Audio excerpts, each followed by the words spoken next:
ابھی سب سے پہلے تو میں اس آیت کے بعد صحابہ کرام کا طریقہ میں آپ کو بتاتا ہوں، اس کے بعد ہمارا طرز عمل بتاتا ہوں۔ جب یہ آیت کریمہ اتری نا، حضرت ابو طلحہ رضی اللہ عنہ اللہ کے رسول صلی اللہ علیہ وسلم کی خدمت میں آئے۔ پہلے تو انہوں نے غور کیا میرے ملکیت میں، میرے پراپرٹی، میرے جائیداد کے اندر جو ہے نا کون سی ایسی چیز ہے جو مجھے سب سے زیادہ پسندیدہ ہے۔ غور کیا تو ایک باغ نظر آیا، بیر روحا، بالکل مسجد نبوی کے سامنے تھا، اس میں ایک کنواں تھا، پانی بڑا میٹھا تھا۔ آپ صلی اللہ علیہ وسلم وقتاً فوقتاً اس باغ میں جاتے، کنویں کا پانی پیتے تھے۔ بڑا قیمتی باغ تھا، کروڑوں کی پراپرٹی تھی۔ اللہ کے رسول صلی اللہ علیہ وسلم کی خدمت میں آئے اور فرمایا یا رسول اللہ، میرے سارے جائیداد میں سب سے محبوب اور پسندیدہ مال میرا وہ باغ ہے، اور آپ بھی جانتے ہیں کتنا قیمتی ہے، میں چاہتا ہوں اس کو اللہ کے راستے میں وقف کر دوں۔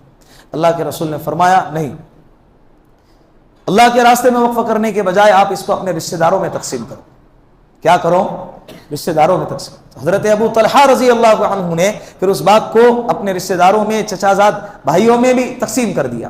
ایک حضرت عبداللہ ابن عمر رضی اللہ عنہ کے پاس ایک باندی تھی جس کا نام تھا مرجانہ، بڑی پسند تھی، بڑی محبوب تھی انہیں۔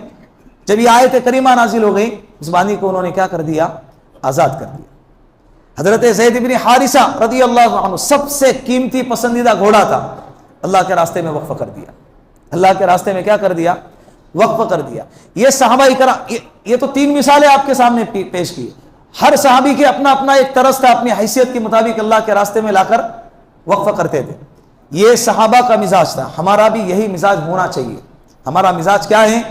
جو کپڑے ہمارے اترے ہوئے ہیں، جو چیزیں ہماری استعمال شدہ ہیں، اب ہمارے لیے وہ استعمال کے قابل نہیں ہیں، جو چیزیں ہمارے لائق نہیں ہے، ہمیں پسند نہیں ہیں، ہم وہ چیزوں کو کیا کرتے ہیں؟ اللہ کے راستے میں دینے کی کوشش کرتے ہیں۔ حضرت امی عائشہ فرماتی ہے ایک مرتبہ سکے کو دھو کر صدقہ کر رہی تھی، صاف کر رہی تھی سکے کو۔ اللہ کے رسول نے فرمایا کہ اے عائشہ یہ کیا ہو رہا ہے؟ کہا کہ یا رسول اللہ آپ نے کہا نا کہ جو بھی مال دیا جائے وہ اللہ کے خزانے میں جاتا ہے، میں چاہتی ہوں کہ میرا مال اللہ کے خزانے میں صاف ستھرا جائے۔ اور ہم آج کے زمانے کے اندر جو صدقہ دینے کے لیے جب لوگ نوٹ نکالتے ہیں نا تو سب سے پھٹیلی گلیلی سڑیلی جو نوٹ رہتی ہے نا وہ نوٹ نکال کر ڈبے میں ڈالتے ہیں۔ جمعہ کے چندے کے اندر جب دیکھتے ہیں نا تو ایسے ایسے نوٹ آتے ہیں پھٹے ہوئے، مارکیٹ میں چلتے نہیں ہیں، وہ نوٹ لا کر یہاں پر کیا کہ یہ بینک تھوڑی ہے بھائی، وہ بینک کے اندر چلتے ہیں نوٹیں پھٹے ہوئے، مسجد میں لا کر پھٹے ہوئے نوٹیں جمع کرا دیتے۔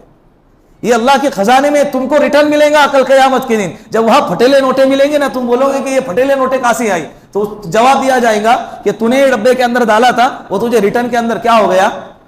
بولو، مل گیا۔ اس کے لیے اللہ کے